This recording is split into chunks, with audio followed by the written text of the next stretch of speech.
Monsieur Ben Salah est chercheur et responsable des relations extérieures au Centre de recherche scientifique et technique de la région, des régions arides, le CRSCRA de Biskra. À vous la parole, Monsieur Ben Salah. Merci, Monsieur Ben Samal. Est-ce que vous m'entendez? Allô? Oui, oui, on entend. OK, OK. Permettez-moi tout d'abord de vous remercier. Donc, je suis organisateur de ce webinaire. Donc, mes chers collègues qui ont déjà passé et ils ont présenté des communications très intéressantes. Et là, je vais continuer dans ce sens de ce webinaire sur donc les startups leviers pour une agriculture intelligente, relever le défi de la sécurité alimentaire sans porter atteinte à notre environnement.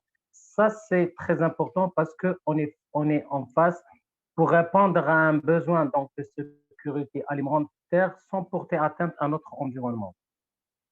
Donc, je vais aborder l'aspect agriculture qui est un domaine très important parce que vous m'entendez, Monsieur Ben Salah? Est-ce que vous oui, entendez oui, bien, Monsieur Ben Salah? oui, je vous entends. Ah oui. Je continue?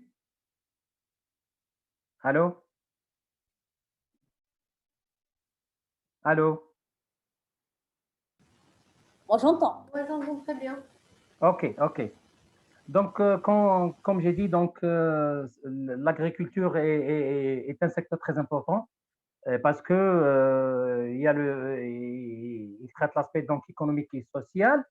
Et l'agriculture est en étroite relation avec les ressources naturelles et l'environnement. Donc, elle crée la richesse. Et c'est pour cette raison qu'on parle donc de cette relation euh, climat, environnement et ressources naturelles, que ce soit animales et végétales, et qu'on doit impérativement les préserver parce que c'est la ressource et répondre à un besoin de sécurité alimentaire au profit de la population. Donc, cette agriculture est confrontée donc au changement climatique. Il y a déjà, on vit le problème de cette disette, donc il y a pas de pluie, donc cette ressource qui est vraiment très rare dans les régions arides et semi-arides. Et là, on doit répondre à un besoin de production et satisfaire donc l'alimentation des habitants, que ce soit à l'échelle régionale ou nationale. Donc, on doit parler de la durabilité de l'agriculture et de l'alimentation. Donc, pour subvenir donc, aux besoins de la population et répondre à un besoin alimentaire, donc on doit tout d'abord répondre à une question qui est donc une sécurité alimentaire et sanitaire. Pour arriver à cette sécurité alimentaire et sanitaire, on doit voir donc les défis de la démographie et la pression des ennemis de culture. Et là, j'ouvre une parenthèse parce que cet aspect nous oblige à utiliser, donc il y a une pression d'utilisation des pesticides, et là, ça rend un petit peu difficile la tâche de subvenir à un besoin alimentaire sain. Donc là, il faut prendre les deux volets, répondre donc à une durabilité de l'agriculture et de l'alimentation, une alimentation saine qui ne porte pas atteinte à la population. Donc, la raison pour laquelle on doit agir pour avoir une agriculture durable qui comprend en considération les trois dimensions, donc la dimension économique, la dimension sociale et la dimension environnementale. Ça, que j'ai montré dans la première slide, donc la relation culture, climat et sol, tout en respectant la relation entre secteurs et sous-secteurs, parce qu'il y a des croisements entre les secteurs et les sous-secteurs. En tant donc centre de recherche scientifique et technique sur les régions arides, on est présent, c'est pratiquement environ 2 millions de kilomètres carrés, où il y a une diversité biologique très importante, culture, donc plusieurs systèmes de culture, phéniciculture, culture protégée, leur gagner donc une diversité au niveau de la phéniciculture, les grandes cultures, les cultures condimentaires et les cultures médicinales. Tout ça, on doit quand même le préserver sans pourtant oublier donc la production animale, ovins, caprins et camelins et aquacoles. Donc, l'émission du SUASTRA en tant que centre de recherche qui agit donc dans ces zones-là, qui donc couvre une superficie qui dépasse les 2 millions de kilomètres carrés, avec des stations et des observatoires, pour mission donc la réalisation des recherches scientifiques et techniques de développement dans ces régions arides menacées de sécheresse et de désertification, et entreprendre ou participer à toute recherche à caractère pluridisciplinaire relative aux régions arides, donc c'est spécifique à ces régions, pour constituer une base de données scientifiques et techniques sur ces régions pour assurer un traitement et passer à la conservation et la conversation et la diffusion de ces informations scientifiques. Donc, participation à toute recherche pour la compréhension et la lutte contre la vulnérabilité humaine aux changements environnementaux. Ça, c'est les principales missions du centre. Donc, je vais aborder tout d'abord cette dimension économique et sociale. Donc là, par une division, nous avons une division qui traite ces aspects-là, qui a pour charge des axes stratégiques donc, de recherche, qui traite les aspects politiques de développement socio-économique. Ça, c'est important pour pouvoir gérer avec précision et avec rentabilité toutes les recherches donc, sur le plan, que ce soit social et sur le plan économique. Et là, pour cela, il y a beaucoup de projets qui ont été traités dans cette filière d'agriculture. Donc, on a pris en considération les filières à importance économique telles que la phéniciculture, qui est une filière très importante avec donc les chaînes de valeur. Et là, c'est un projet qui est en cours qui va traiter cet aspect-là. Donc, la deuxième division, c'est la division donc, des ressources biologiques en régions arides, parce que cette division traite des aspects très importants. Elle prend en considération toutes les ressources biologiques, que ce soit animales et végétales. Et dans cet aspect, nous avons traité et les aspects donc, des espèces acclimatées, introduites et acclimatées ou autochtones des régions arides pour les préserver, les multiplier et utiliser et les utiliser même dans les transformations, que ce soit transformation en extraction ou en alimentation des bétails. Et dans cet axe, déjà, nous avons déjà entrepris des recherches, donc des projets impact donc international pour valoriser donc l'art gagné des régions arides et valorisation de l'engraissement des races ovines telles que la race hamra et le djellel, avec des sous-produits des dattes. Et ça, c'est très important. Donc, nous avons le croisement entre l'aspect animal et l'aspect végétal et la valorisation surtout des sous-produits du palmier dattier. Ces sous-produits qu'auparavant, on les jette en les considérant comme des déchets et on peut les valoriser en aliments de bétail à haute valeur ajoutée. Et on a pris toujours l'aspect donc camelin dans son élevage, donc utilisé et étudié avec précision donc tous les aspects zootechniques et les aspects sanitaires pour préserver cette espèce donc des régions arides. Nous avons établi des outils à aide à la décision, comme un guide de caractérisation phénotypique des races ovines dans l'Algérie, de même la flore spontanée dans la plaine de l'Outaïa. Aussi, nous avons édité un recueil des plantes médicinales dans la région des Ibans et un guide de la race Al-Hamra. C'est des outils d'aide à la décision où nous avons résumé les résultats de la recherche dans ces documents-là.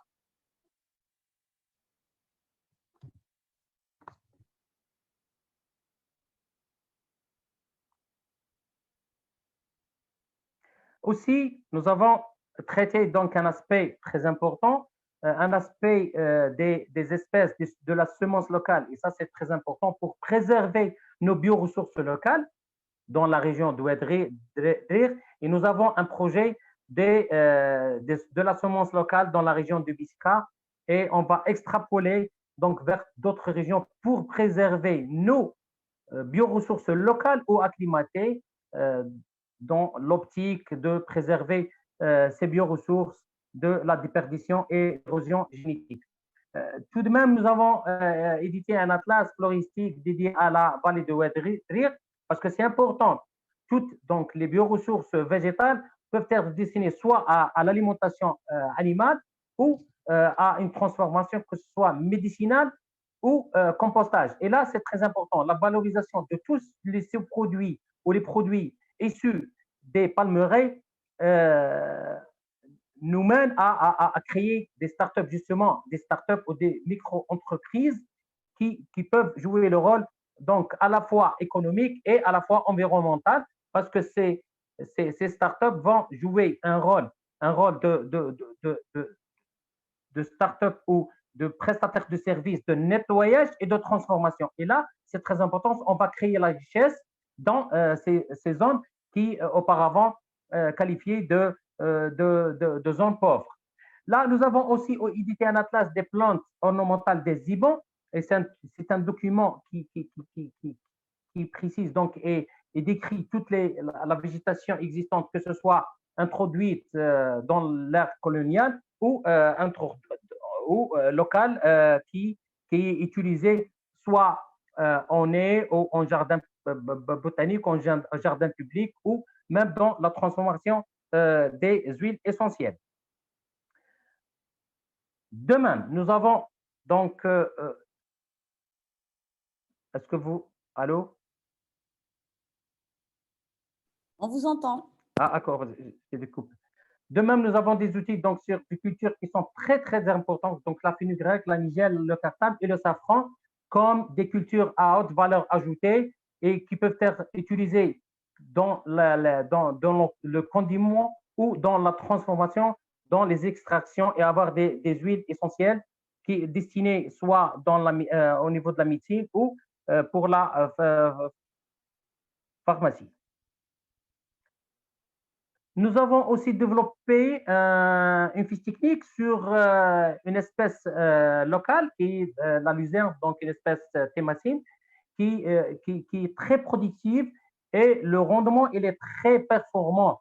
Et là, c'est parmi les objectifs de notre centre de préserver ces bioressources locales. Et nous avons déjà mené une étude sur plusieurs années et à travers donc cette fiche technique, toute la plaine, presque donc la moitié de la plaine de l'Otaya utilise cette culture foragère à haute performance. Donc, c'est une culture destinée à l'alimentation des bétails et surtout donc les bovins et pour améliorer donc la productivité du lait.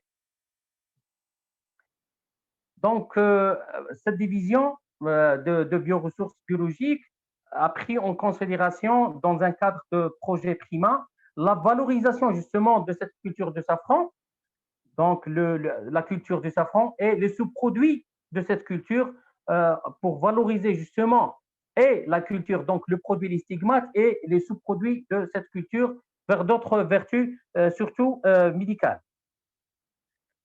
De même, nous avons entrepris donc des travaux donc pratiques et où les résultats sont publiés sur donc l'arganier et nous avons optimisé donc la germination des semences de l'arganier à notre niveau, à notre station. Et on va créer un petit jardin arganier à notre station expérimentale bioressources de l'Otaya. De même, nous avons traité l'aspect alimentaire à travers donc une alimentation locale, les rebuts de date, donc valorisation des sous-produits du palmidatier dans l'alimentation de la race al-Hamra et la race al-Jalal. Comme vous le savez, la race al-Hamra est une race dont l'effectif est très restreint et pour préserver cette race, donc on doit subvenir à la fois à l'amélioration donc génétique et alimentaire. Donc, la division la plus importante donc, de l'aspect donc, production de produits et sous-produits et la division dans la finiciculture donc, et la biotechnologie et la valorisation des produits et sous-produits du palmitier parce que cette culture est donc, avoisine donc, les 18 millions de palmiers à l'échelle nationale et dans la région de Biskra, on dépasse les 4 millions de palmitiers. Et là, c'est un axe très important parce qu'il y a beaucoup à faire dans cet axe, surtout dans la transformation, la commercialisation directe donc, du produit direct du datil, que ce soit la dégletnour et de la diversité biologique ou la transformation vers d'autres produits à haute valeur ajoutée, que ce soit qui rentrent dans l'alimentation humaine, animale ou dans la stratégie de la santé.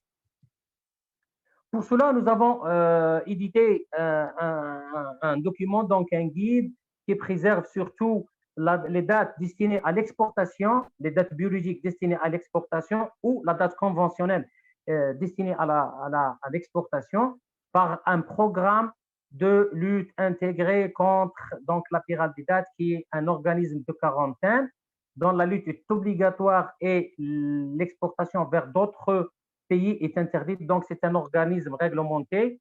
Donc, à travers 5 ans de travail, nous avons édité un guide dédié aux investisseurs et exportateurs de dattes. De même, à travers donc, le laboratoire de la culture des tissus, nous avons optimisé donc, la technique et on a pu avoir donc, des spécimens de vitroplan, de palmitier de la variété d'Egletnour et on envisage donc de s'orienter vers les cultivars rares ou en voie de disparition afin de les préserver et s'orienter vers de même les cultivars à destination donc de transformation parce que comme vous le savez, en Algérie, il y a plus de 800, donc entre 800 et 1000 cultivars éparpillés donc, sur les 11 bassins phénicicoles. Donc, il y a des cultivars qui ne sont pas donc, performants sur le plan économique, mais qui peuvent être donc, performants sur la transformation. Donc là, on peut produire de l'alcool, du vinaigre, de la farine de date, de la pâte de date et beaucoup de produits qui ont un intérêt donc, alimentaire et sanitaire. À travers donc, les sous-produits du palmitier, nous avons donc eu un brevet d'invention de compost qui est appelé le biopalme. Ce compost est issu des déchets du palmitier et là, il est utilisé pour fertiliser et augmenter donc la fertilité, surtout des sols, des zones arides et des zones sahariennes parce que c'est des sols squelettiques pauvres en matière organique. Et là, même on préserve l'environnement de l'utilisation abusive des engrais chimiques. Ici, quelques exemples donc, de transformation de ce produit des dates de plusieurs cultivars. On peut avoir de très belles donc, compositions, de très beaux produits, que ce soit donc gâteaux, jus, miel de date, robes et tous ces produits ont un intérêt donc économique et sanitaire. De même, dans l'axe parce que ça a été déjà évoqué, cette mécanisation du palmitier de l'agriculture, nous avons déjà un brevet d'invention qu'il a eu donc le premier prix en 2014 sur une machine récolteuse des dattes. Et là, nous avons un défi à relever dans les palmeraies algériennes sur 2 aspects surtout, l'aspect pollinisation et l'aspect récolte. Là, nous avons développé une machine récolteuse et un appareil de pollinisation pour quand même pouvoir ne pas rater la période, parce que si on rate la période de la pollinisation, et bien entendu, on perd donc la récolte. Et pour cette raison, nous avons développé 2 systèmes donc semi-mécaniques, une pollinisation semi-mécanique et une récolte mécanique. Donc, pour la dimension environnementale, Le centre, donc, à travers la division de la valorisation des ressources en sol et des régions arides, donc d'inscrire un projet PRIMA qui prend en charge donc le stress abiotique des variétés donc locales des céréales. Et c'est un projet donc déjà il est entamé et on va pour justement caractériser surtout les variétés résistantes parce que là on est dans des zones où la pluviométrie elle est très faible et nous avons le stress salin. Ça, c'est deux contraintes de développer les grandes cultures. C'est à travers donc l'inscription de ce projet, nous allons répondre donc à un besoin pour les céréaliculteurs surtout.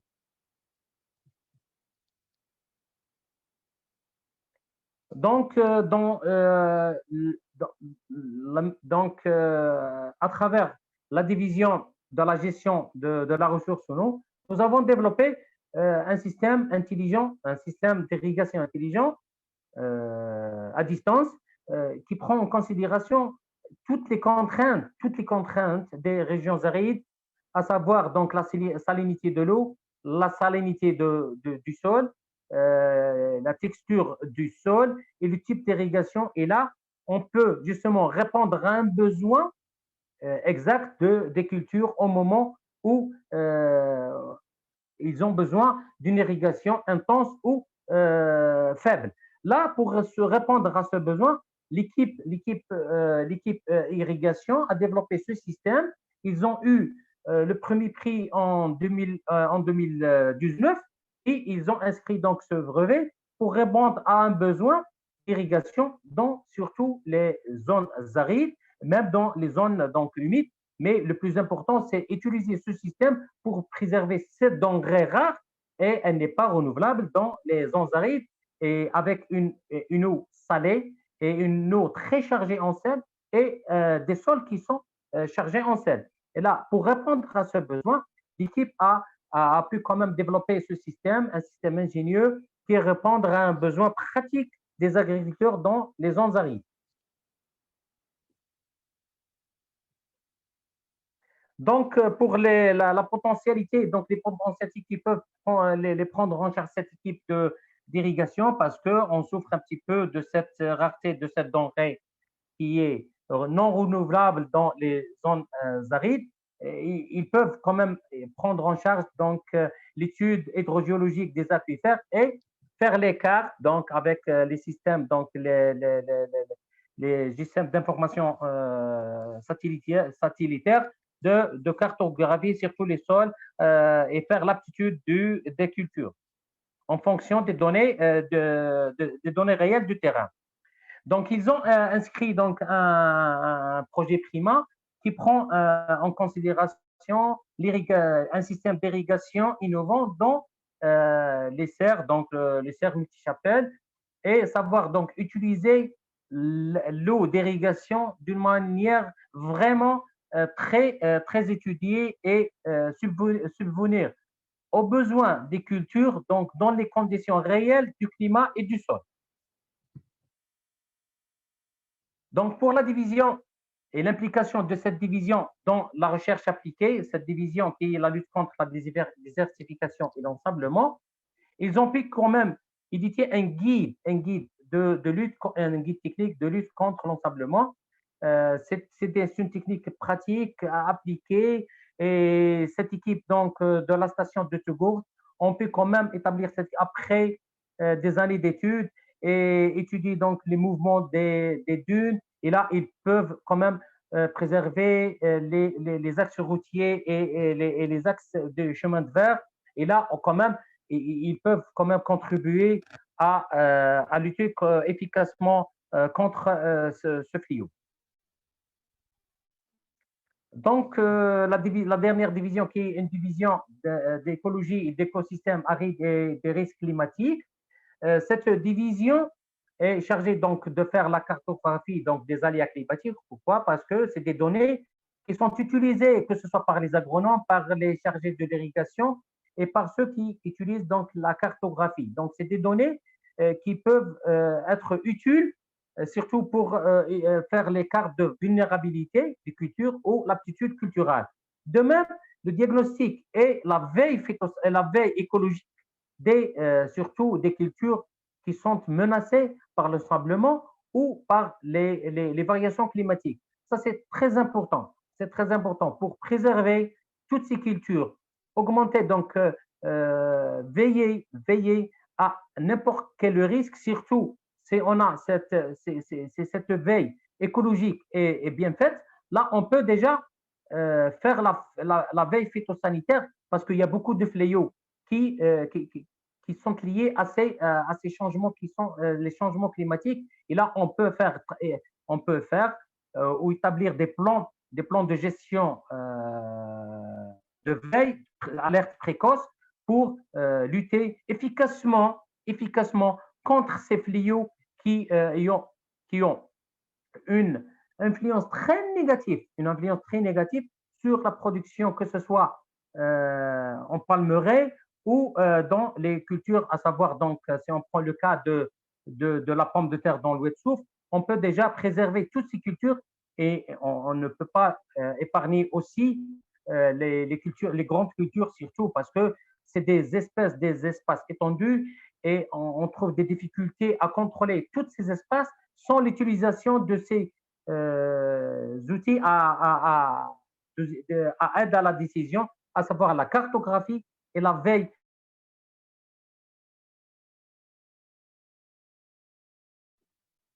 En conclusion, on peut dire que pour une agriculture et une alimentation durable, il faut la conjugaison des efforts de la recherche et développement, l'État et des partenaires sociaux économiques pour répondre aux dimensions sociales, économiques et sanitaires. Et je vous remercie pour votre attention.